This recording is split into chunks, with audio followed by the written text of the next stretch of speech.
Welcome to another Treece Talk. Glad to have you with us. And we have a special guest today. I'm really looking forward to this because this is one of the biggest planning topics that we deal with in financial planning. We have Andy Bellinson joining us, and he's an elder law attorney. So I'm going to talk to him about what an elder law attorney does, long-term care, Medicaid planning. And I've known Andrew for a long time, and he has been so helpful. I really admire people. You can tell when people want to help. Andy is definitely like that. He's helped out many of our clients. We've got some joint clients together, and he's got a long history. This is such a technical issue, and he has so much experience. And as we go through this, you'll see how technical it can be. So this is Andy. This is from your website, your bio. Managing partner and owner of Bellinson Law Firm. And you work with a lot of clients. You have a lot of war stories, as do I, because I know I've heard some of them. Obviously, a strong background in finance, elder law. He's helped thousands navigate the complex issues relating to caring for a loved one during his law career of almost 20 years. He has his law degree from Tulane University in New Orleans, and he served as president of his class and editor of one of the school's law journals. So that's impressive. And I've always been impressed with you for other reasons, but here, your background, student of international law, attended the Shanghai Institute of Law with a concentration on Chinese trade law, a Bachelor of Arts degree in international relations and psychology. That's always helpful too. From the University of Arizona. He's interested and focused on Eastern Bloc, and he did study at the University of Salzburg in Austria. So you are definitely a global person, a member of the Florida Bar, the Federal Bar of the United States, and the Bankruptcy Bar of South Florida. So a great background. One of your biggest qualifications, in my opinion, is not just all of that, but that you have a big heart and lots of experience and expertise. And I am always so proud to recommend you, and we always get great feedback.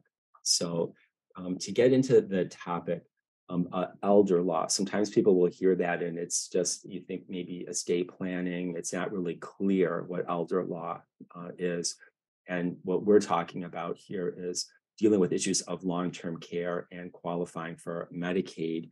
And this is one of our biggest planning issues. I always tell people that nothing will destroy all of our financial planning, investment planning, the whole investment accounts faster than if you get these enormous long-term care bills if you don't have any long-term care insurance. So this is the big question, and often it may be clients who are dealing with aging parents.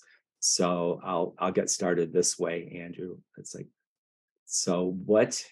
Mom is getting close to running out of money, or we've got some assets we want to save, and she needs some home health care. She needs maybe to go into an assisted living facility in the future. How can we plan around this? How can you help people? So my best planning tool is a crystal ball. Like it me. would be ideal if I could use that more often. So really, I heard an adage recently where they said the best time to plant a tree is 10 years ago or today, right? So the same thing with long-term care. The best plan is to be 10 years before you need it, you have acquired long-term care insurance. That would be great, although that is not going to cover all of the expenses of needing home health. Certainly not for a long time, and it doesn't necessarily cover assisted living facilities in some plans. So I know, David, you have, because I have asked you for myself about hybrid plans that are available. So that is great. If you have something like that, that's a great first start.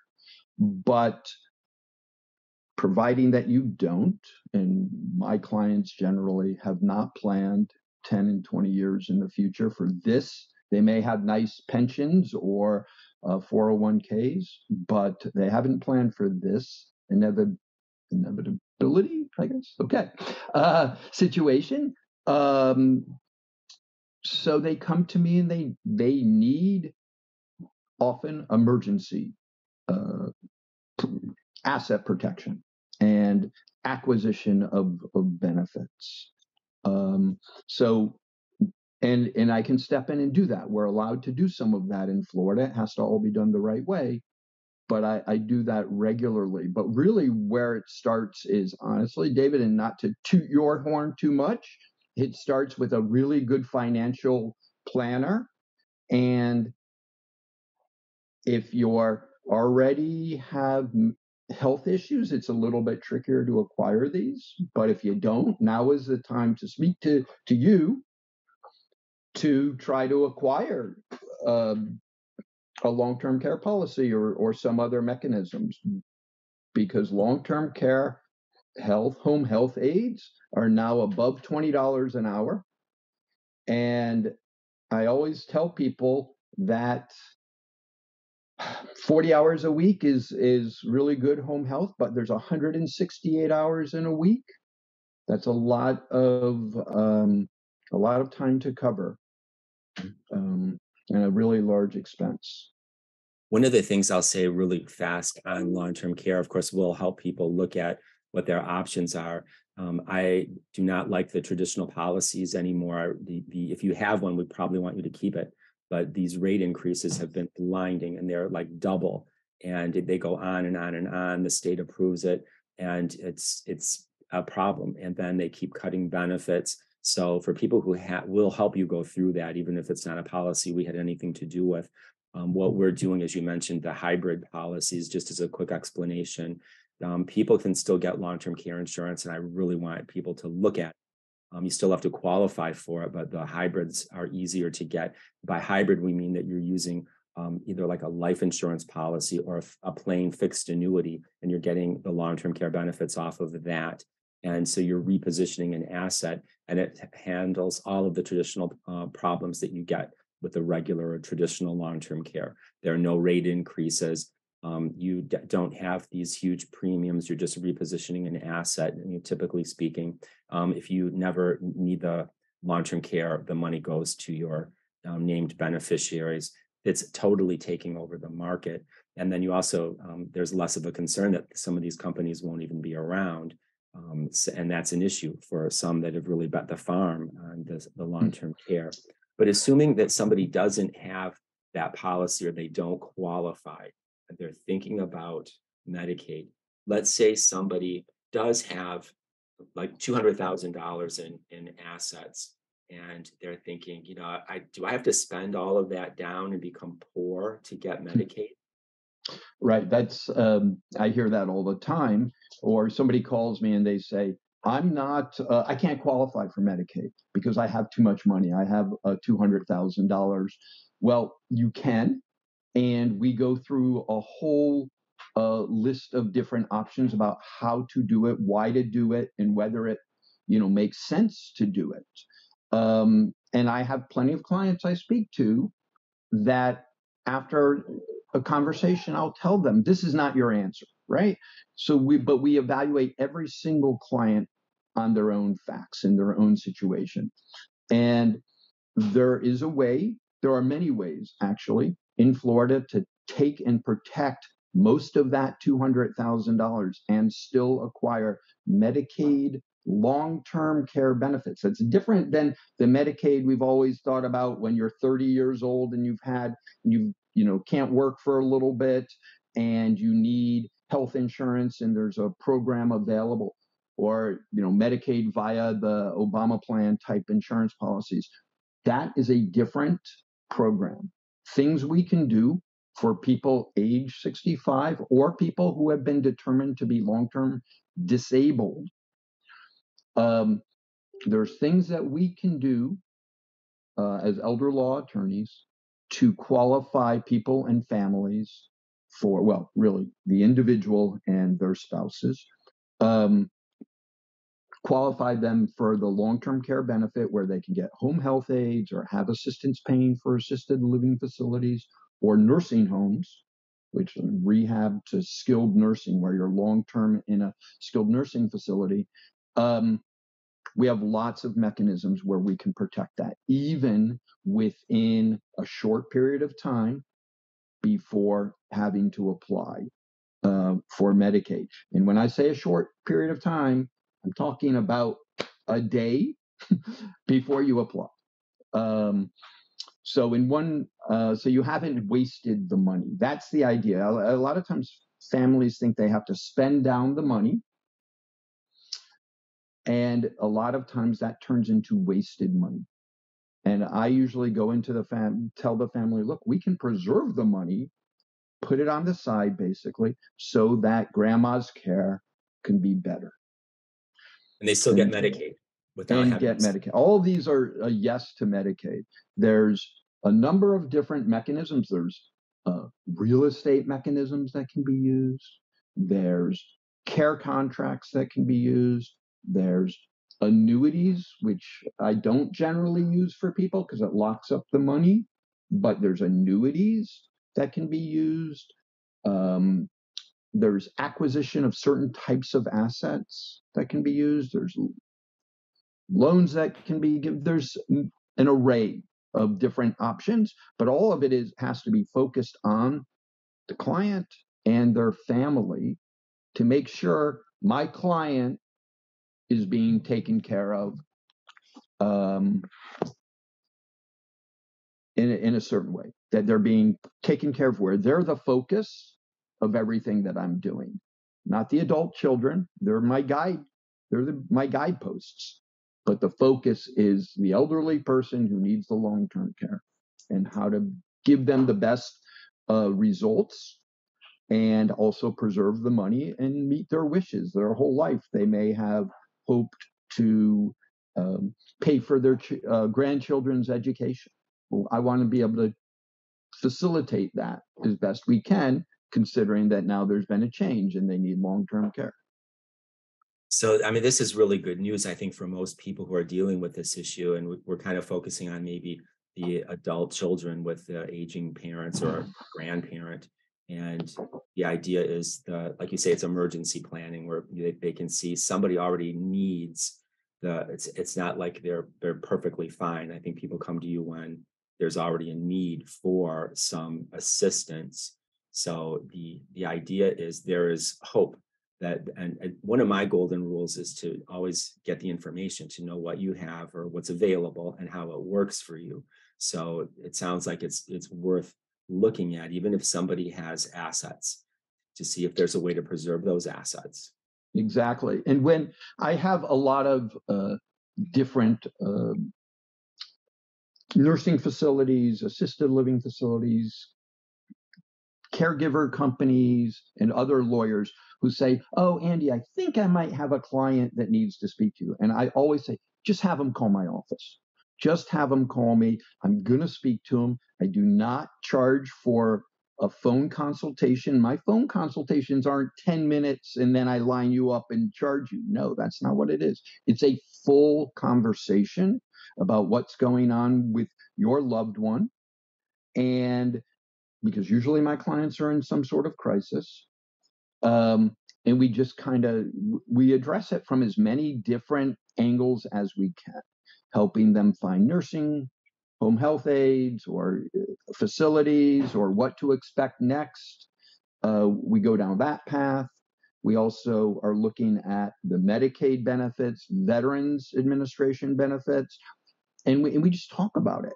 And it just makes so much more sense to have a real conversation. So I can give them some guidance as to what to expect, and we can get a sense of whether it makes sense to dig deep and figure out, is Medicaid the answer, veterans the answer, or sometimes they don't even know what grandma has, and sometimes she actually has insurance policies that cover this. And we just kind of go through it. And the best thing anybody can do when they have a question like this is make the call, speak to somebody in this sphere. Speak to you, David, speak to one of your staff, speak to somebody at the hospital, at the nursing company. And trust me, just because somebody tells you you can't get benefits That's not necessarily the answer. Even I've had people when Medicaid told a person that they could not get benefits, they were actually even denied. But then when they spoke to me, I was able to explain to them what we could do to redo an application and get them benefits. And everything we do, we show to Medicaid, we show to the Veterans Administration what we've done. It's not that we hide it. We're not offshoring assets over into to the Bahamas or something. We don't do that either. Right? Nothing a double blind trust. That's what I always say. We're not doing that. We're doing the opposite. We're showing them what was there and where we moved it and the reason why it all works. And they accept it. I mean, I'm doing it the way they taught me how to do it. Another thing I want to point out to people, because I get this comment, it's like, oh, public assistance, we're poor, and I want to avoid that. And my brother was schizophrenic. He was, absolutely disabled. This happened when he was 20, diagnosed on medicine, and we had Medicaid. And if you qualify for a benefit, I don't see any reason why you don't go after it if it makes sense. So I guess I want to take that off the table for people. That's where, find out what's available. The other thing sometimes people will make about Medicaid is that it's it's very limited. It's not going to cover what we really need. It's a last resort. It's only for like these, old, poor, broken down nursing homes, end of life. And that, that's really not the case. So if you could talk to that, like what are the benefits of Medicaid? If somebody qualifies, what might they be eligible for? And what are these facilities and services like? Okay. Well, first, there's basically three types of benefits that I focus on acquiring for my clients. The first one is if they're back at home and they need home health aides. They need somebody to come in a few hours a day to take care of them, maybe to straighten up their house, cook them meals, take them to the doctors, things like that. Those are home health aides. Those aren't RNs. Those aren't registered nurses. These are caregivers. And Medicaid can provide between 24 and 40 hours per week. That's the standard approvals, between 20 hours and 40 hours per week of home health aides. And that's great if somebody has some, mobility, but they need a little extra hand, maybe in the mornings and at night. And that's a great benefit. So that occurs when somebody's at home or at they can be living in Century Village and the caregivers will come there. The second benefit is to help pay for the level of care in an assisted living facility. So you go to one of these facilities that offers caregiving but still is not a nursing home. It's a nice, often they're very nice places. They have happy hours. They seem to have a lot of Sinatra there on Friday afternoons. I've definitely done karaoke with some of my clients. And some of them are nice. I mean, I've been in some of these places where I'm like, whoa, that counter, their bathrooms look better than mine. And, with the nice granite countertops and stuff. So Medicaid will pay for the level of care, which in a typical assisted living facility, there's a room and board portion, and then there's the level of care portion. So Medicaid can deliver up to $1,775 a month, goes directly to the nursing facility, and it covers the level of care. Now, if you're looking at a assisted living facility, you need to ask them, do they take Medicaid? Because not every place is qualified to take Medicaid.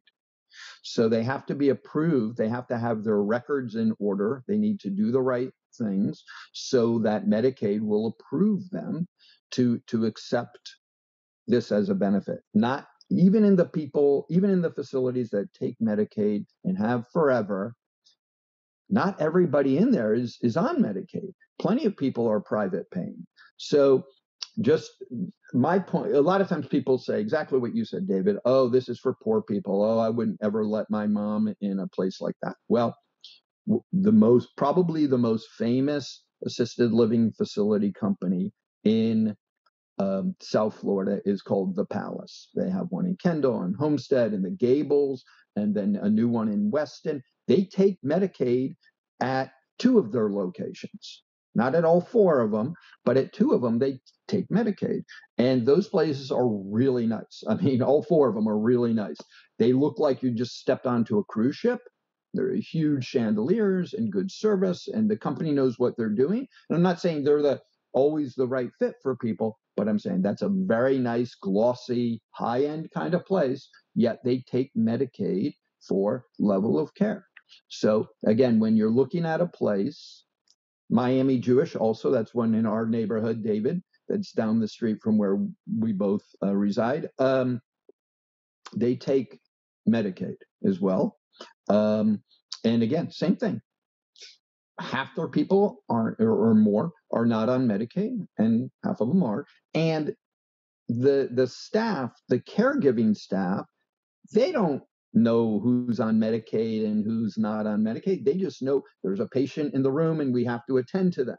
That's what they do. So there's no difference in the type of care you're getting in an assisted living facility within the room to room, whether you get Medicaid and whether your next door neighbor does not get it. You're going to get the same type of care. It's not, that's a business, it's a billing question, how they get paid out. So the assisted living facility benefit is a great benefit. It really helps families. It doesn't pay for everything. There's still, the family has to pay room and board, right? So it can still be, hopefully there's enough money in the budget where it's not coming out of the adult children's pockets, right? Hopefully there's been some savings, but what I'm often able to do is take, $100,000 or $200,000 that might be in a stock account and preserve it. I'm also able to preserve IRAs, 401ks regularly. We just have to make sure they're being operated correctly. And then the third benefit, just to finish this answer, is to pay for skilled nursing. So that means long-term care in a facility where it almost feels like a hospital. That's a nursing home. And when people say, oh, I'd never want to go to any type of place, I want to live in my house, in my apartment, what they're thinking of is the situation like a skilled nursing facility. Now, there's some skilled nursing facilities, they have Sinatra too, and they're nice and all this type of stuff. But some are what you think of when you think of like great grandma's horrible nursing home from 40 years ago, right? Some of them look like that, right? So please, if you're going through this with your family, speak to me. I'll tell you when you're thinking about a place that I wouldn't want my family to go to. But really, what it is, you gotta look around. You gotta speak to professionals.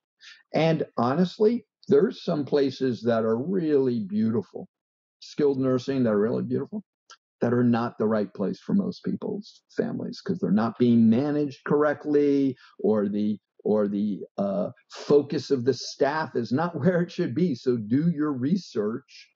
Ask somebody. I don't know the answers to all those questions, but I know people who do.